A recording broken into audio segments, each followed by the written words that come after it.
السلام علیکم ورحمۃ اللہ وبرکاتہ۔ ایک بھائی نے سوال بھیجا ہے کہ سر حضرت آدم علیہ السلام کیا اللہ کے نبی ہیں؟ اگر ہیں تو اس کا ثبوت، اس کی کیا دلیل ہے؟ دیکھیں، باقی انبیاء کے جو نام قرآن میں آتے ہیں تو اللہ عز و جل نے انہیں کبھی نبی کہا، کہیں رسول کہا، تو آدم علیہ السلام کے لیے تو ایسا کوئی لفظ استعمال نہیں ہوا۔ تو آدم علیہ السلام کیا نبی ہیں یا نہیں ہیں، یہ ان بھائی صاحب کا سوال تھا۔ دیکھیں، اگر آپ قرآن کریم کا بغور مطالعہ کریں تو آپ کو قرآن ہی میں آپ کے سوال کا جواب بھی مل جائے گا۔ دیکھیں نا، اللہ سبحانہ و تعالی نے سورہ آل عمران میں ایک موازنہ کیا ہے۔ اس موازنے کو بتانے سے پہلے میں آپ سے پوچھنا چاہتا ہوں کہ کیا کوئی نبی کسی غیر نبی کے برابر ہو سکتا ہے؟ آپ کہیں گے ہرگز نہیں۔ لیکن اللہ سبحانہ و تعالی نے دو شخصیات کا موازنہ کیا ہے سورہ آل عمران کی آیہ 59 میں، جس میں اللہ نے یہ جواب دیا ان نصارہ کو جو حضور کے پاس سوال لے کے آئے تھے، نجران کے نصارہ تھے، کہ اِنَّ مَثَلَ عِیسَىٰ عِنْدَ اللّٰہِ کَمَثَلِ آدم، بے شک عیسیٰ کی مثال اللہ کے نزدیک آدم کی طرح ہے۔ اب دیکھیں نا، عیسیٰ علیہ السلام تو اللہ کے نبی ہیں، تو ایک نبی کو غیر نبی کی مثل تو قرار نہیں دیا جا سکتا نا۔ تو معنی یہی نکلا کہ آدم علیہ السلام بھی اللہ کے نبی ہیں۔ اس لیے تو اللہ سبحانہ و تعالی نے دونوں کو ایک جملے میں موازناً بیان فرمایا، اور موازنہ بھی یہ کیا کہ دونوں ایک مثل ہیں۔ اچھا، سوال دراصل جو نجران کے عیسائی تھے ان کا یہ تھا کہ ہم عیسیٰ علیہ السلام کو اللہ کا بیٹا کیوں نہ مانیں، کیونکہ دیکھیں وہ بغیر باپ کے پیدا ہوئے۔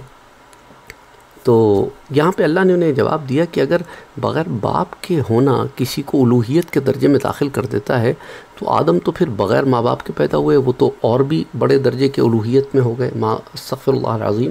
یعنی اللہ نے انہیں مثال سے سمجھایا، یہ بات باور کرائی کہ عیسیٰ اگر بغیر باپ کے پیدا ہوئے ہیں تو آدم تو بغیر ماں باپ کے پیدا ہوئے ہیں، لیکن اس سے الوہیت نہیں ثابت ہوتی، دونوں بشر ہی ہیں، دونوں کی مثال ایک سی ہے۔ جیسے تم آدم کو بشر مانتے ہو ویسے عیسیٰ بھی بشر ہے۔ اور اللہ نے یہ بھی فرما دیا کہ خلقہ من تراب ثم قال له کن فیکون، جسے اللہ نے مٹی سے بنایا پھر اسے فرمایا ہو جا تو وہ فوراً ہو گیا۔ تو قرآن کریم میں تو یہ ہمارے پاس ثبوت آ گیا۔ اب حدیث مبارکہ بھی دیکھ لیتے ہیں۔ تو قرآن کی آیت سے تو یہ واضح ہو گیا کہ جب یہ تمام معاملہ ہونے کے باوجود حضرت آدم علیہ السلام خدا کے بیٹے نہ ہوئے تو حضرت عیسیٰ علیہ السلام خدا کے بیٹے کیسے ہو سکتے ہیں؟ حدیث کی کتاب میں سلسلہ احادیث صحیحہ میں باضابطہ ایک روایت آتی ہے حضرت ابو امامہ رضی اللہ تعالی عنہ سے۔ یہ حدیث نمبر 3830 ہے۔ حضرت ابو امامہ رضی اللہ تعالی عنہ کہتے ہیں کہ ایک آدمی نے اللہ کے رسول سے یہ سوال کیا کہ کیا آدم علیہ السلام نبی تھے؟ تو آپ صلی اللہ علیہ وآلہ وسلم نے فرمایا ہاں، وہ تعلیم دیے گئے تھے اور ان سے اللہ کی طرف سے کلام بھی کی گیا تھا۔ تو اس سے بھی واضح ہو جاتا ہے کہ وہ اللہ کے نبی تھے، حضور کا بھی فرمان آ گیا۔ اور حضرت ابی امامہ الباہلی رضی اللہ تعالی عنہ سے یہ روایت امام طبرانی نے بھی روایت کیا ہے، اور اسے امام حاکم نے بھی روایت کیا، اور درجہ صحیح کی روایت ہے۔ جیسے میں نے آپ سے ذکر کیا کہ اس نے کیا پوچھا کہ یا رسول اللہ، حضور سے پوچھا کہ کیا آدم علیہ السلام نبی تھے؟ تو حضور نے کیا فرمایا؟ نعم، آپ نبی تھے۔ اسی طرح ایک اور روایت آتی ہے جامع الحدیث میں، پھر مسند امام احمد میں، معجم الاوسط میں۔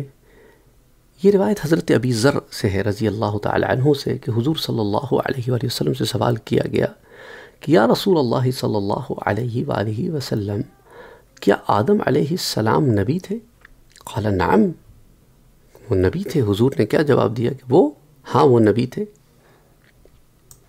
اسی طرح ایک روایت جو ہے اسے امام طبرانی المعجم الکبیر میں لاتے ہیں، حدیث 7545، اور امام ابن حبان اسے اپنی الصحیح میں لاتے ہیں، حدیث 6190، کہ حضور صلی اللہ علیہ وآلہ وسلم سے ایک شخص نے سوال کیا حضرت آدم علیہ السلام کیا پیغمبر تھے؟ تو حضور اکرم صلی اللہ علیہ وآلہ وسلم نے جواب دیا کہ نعم، ہاں وہ پیغمبر تھے۔ اور اس روایت کے بارے میں امام حیثمی کہتے ہیں کہ اس روایت کے تمام راوی درجہ صحیح پر ہیں، اور احمد ابن خلید وہ بھی ثقہ ہیں۔ اسی طرح امام طبری فرماتے ہیں کہ دنیاوی حکومت اور سلطنت کے ساتھ اللہ نے حضرت آدم کو اپنے اولاد کی طرف نبی اور رسول بھی بنا کر بھیجا، یعنی کہ اپنی ہی اولاد کی طرف وہ نبی بھی تھے اور رسول بھی تھے۔